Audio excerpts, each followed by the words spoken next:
Welcome back to the Anything Flies podcast. In today's episode, we're going to be talking about just a preview of the 2024 Open Championship. Me and my good friend Peyton, we're going to be talking about who we think is going to win, who our dark horse is going to be, and who are some notable names to look out for. So let's just get right into it. So I'll just start off with my favorite. I'm just going to say it, Peyton. I'm not proud of it, but it's going to be Wyndham Clark.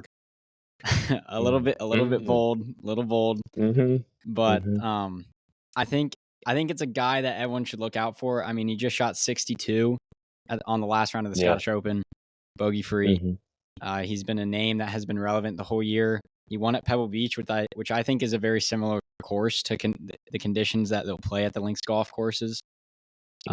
Besides the fact that the greens at Pebble are very small, but I think he's a guy that you have to look out for, and just a guy that is close to having a breakthrough moment. He kind of had it last year or what was it, 2 years ago at the U.S. Open, but I don't know, just something about him in this tournament makes me feel like it could be a time where Wyndham Clark is lifting the Claret Jug.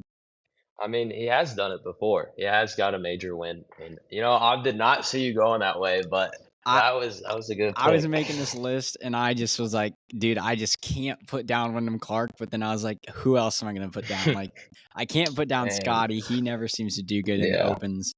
I didn't want to put down Rory. I don't know. He's in my notable names, but this was the guy that I felt like most comfortable with, of like a good front runner for the Claret Jug. So who you got for your favorite? Okay. My favorite, kind of has something to do with Wyndham Clark. I'm going with Rory. Okay. As a big Rory fan, watched him over the years. He's had 21 top 10s since his last major win. Which is insane. So it's about 10 years, which is unreal. He's been knocking on the door for so long. He's got 10 top 5s in majors, and he's finished top 3 5 times in the past, I think, 4 years. So, I mean, it almost just seems like a matter of time before he gets one. Yep. And, I mean, it's going to be in front of his home crowd, too. So he's going to have support behind him. The biggest thing, I think, for him is if he's going to get any putts to fall in. Yep. And overcoming the emotions from the last major at the U.S. Open, I think he'll have to deal with that a little bit. Yeah, that's a good point. This is his first tournament since the U.S. Open, and we all know what happened there. Or second tournament, sorry, he played the Scottish Open. But we all know what happened there. He missed his, 4-foot putt to win, or to, I guess it would have been to go to a playoff, right? Yeah, missed it on 16 and 18. Yeah, which is hard to come back from. We're both golfers. We know what that feels like. It's not a good feeling at all, especially, and we don't even know what it feels like to miss it for the U.S. Open. So, I mean, that was also one of my names for my notable names. I mean, you pretty much went over it. He's had a historic run in major championship. He's made 12 of his 14 cuts at the Open, and last time it was at Royal Troon, he was tied 5th. So I can definitely see him being up there, and I definitely would not be shocked if he won. So let's move on to your dark horse. Just take it away. Okay, so I don't know if both of my picks are I've won majors before, but I'm going with Colin Morikawa. Okay, that's a good one. He's got a 16-1 betting odds. That's why I went with him. But I mean, he's played really good majors this year. I think in the Masters, he was tied for the lead after the front 9 on Sunday, and then I watched him at Valhalla, and he struck the ball really well. The biggest thing for him would be his mental game.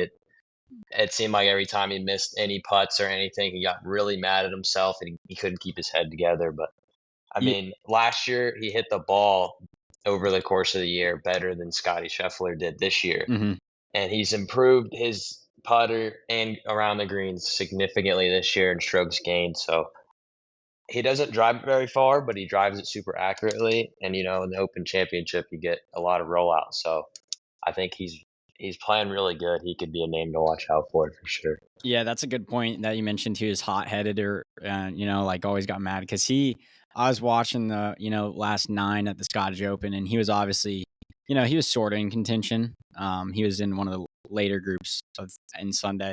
And I mean, he just, every time I feel like the camera is on him, he had a club that was on the ground. It's not good when you're trying to compete for major championships or even just regular tournaments at all. especially in the links conditions. We all know that it's very grueling and gruesome. I switched that up, but it's cruel and gruesome. But you definitely need to have not a lot of curvature in your emotion, which Scottie Scheffler does, and Colin needs to perfect that before I think we can see him at the top. But that's a great dark horse. Yeah. One more interesting fact, though, I'd like to say is both of his majors were in front of no fans. That is true. It seems like on the back nine on Sundays and the final day in front of everybody, he seems to struggle. But yeah. Yeah, I think it'll be a good test to see if he's ready to get over the hump again and be at the top of the leaderboard again. My dark horse, this is a different one. I'm kind of biased because this is a former Illinois player, and obviously my sister goes to Illinois. So I've got Thomas Dietrich here, which is actually a pretty good dark horse, I feel like, for this pick. He's from, I think, Belgium, I want to say. Placed 4th in the PGA, 14th at the U.S. Open. He didn't do too well at the I don't even think he played in the Masters. I don't think he got into it, didn't qualify. But he got 4th at Pebble Beach, which like I said, it's a very similar conditioned course. Can get really windy and rainy. So that's obviously a great resume this year. And on top of that, he got 2nd at the Texas Children's, which is amazing. So I just think when I was making this list, I just thought this is a guy that I can see also making a run, and that could also, possibly be holding on to his first major championship. I feel like my list is just people that I could see making a run, not that has experience, which is, I think, is what makes it a good list. Yeah. I don't know much about him, but I believe he shot one round really low this year. I forget. I swear he did, but he seems is he a young guy? He's pretty young. He's probably like 3 years removed from college. Oh, okay. He seems to always get off to a great start in tournaments. Like, he'll always be around the lead. Like, I think he was up around the lead at the Scottish, and then he just falls apart in the weekend. It's kind of weird. But if he can put the 2 and 2 together, then I think he's got a good shot. Yeah. So I'll just move on to my notable names. Like I said, Rory was one of them. We already went over that. But another one, which isn't surprising to many people, I've got Robert McIntyre. He just won the RBC and just won the Scottish Open. However, I don't think he's going to win because nobody's ever really gone back-to-back with Scottish and the British Open. But he is arguably one of the hottest players in golf other than Scottie Scheffler. He's one of the few golfers that have 2 wins this season, which is phenomenal for a guy of his age and, just pretty much his first year, or I guess second year, pretty much being in the mix, because he did get close at the Scottish Open and then eventually lost to Rory last year. But that's one of my notable names. Now, I got a notable name that might surprise you. Okay. But Dustin Johnson. Wow. Okay. That's a name that is not talked about anymore, but I like it. I followed him too over the last 5 years, I'd say, and it's not been pretty this year. I can't lie. Yeah. But there's something about majors that sometimes you just figure it out the right time. I mean, you saw Patrick Cantlay at the U.S. Open he had a good run. You've seen players like Brian Harman last year. They figure it out. Like, I feel like it's been so long. I mean, he's got to be mad with the way he's playing, so maybe he'll figure something out and get a top 10, That's honestly a good notable name. It's one of those, like, notable names are supposed to be guys that you don't think are going to win, but could make some noise, and that's a perfect pick. Yeah. Another one of my notable names is Ludvig Aberg.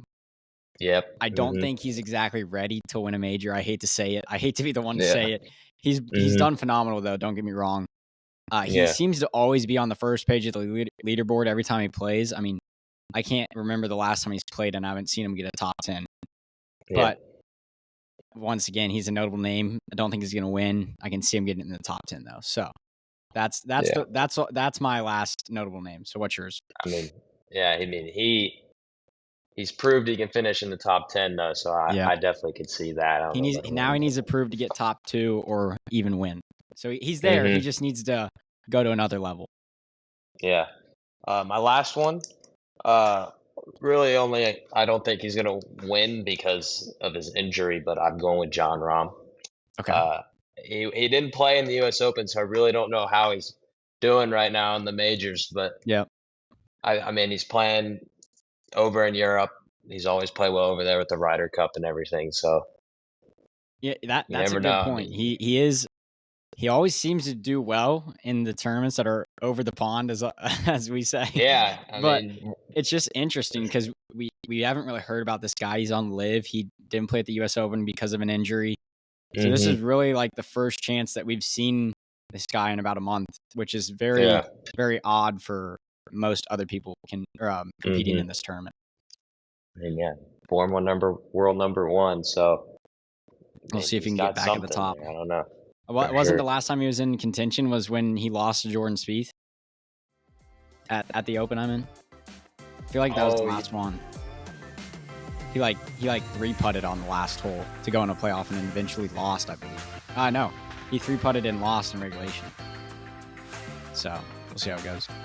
All right, well, that's all we have for you guys. Thank you guys for watching. Peyton, thank you so much for being here. We appreciate your time. Hope you guys all enjoyed. Make sure you guys subscribe, like, comment, follow us on socials on X, TikTok, Spotify, Instagram, and we will see you guys next time. Peace.